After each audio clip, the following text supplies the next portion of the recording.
भवानीनगर इथं थोरात कुटुंबांना आर्थिक मदत करण्यासाठी मुख्यमंत्री देवेंद्र फडणवीस यांची भेट घेणार आमदार अर्जुन खोतकर यांची प्रतिक्रिया।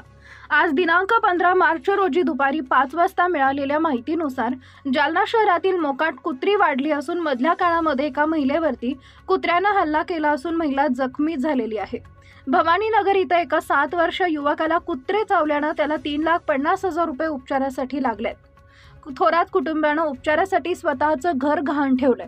थोरात कुटुंबाला आर्थिक मदत करण्यासाठी देवेंद्र फडणवीस यांची भेट घेणार असल्याची प्रतिक्रिया आमदार अर्जुन खोतकर यांनी दिली आहे।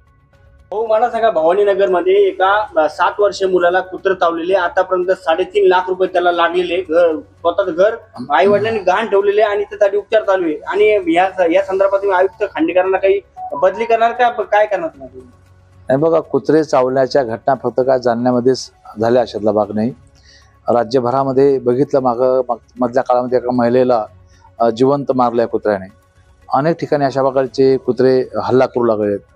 तर कुत्रे अशा पद्धतीने हिंस्र का होऊ लागले याचा विचार करावा लागणार आहे। आणि ती नगरपालिका, ती जिल्हा परिषद, ते ग्रामपंचायत किंवा त्या स्थानिक स्वराज्य संस्था, महानगरपालिका यांनी ज्या पद्धतीनं त्यांच्यावर या ठिकाणी सुरुवातीला कारवाई करायची, ती कारवाई बंद झालेली। मला असं वाटतं की आता ते प्रजनन त्यांचं थांबलं पाहिजे असं मला असं वाटतं आणि त्यामुळं जास्तीत जास्त कारवाई केल्या पाहिजे। आर्थिक मदतीसाठी काही पाठपुरावा करणार? 100% मी माननीय मुख्यमंत्री महाराजांना भेटेल। Okay, thank you.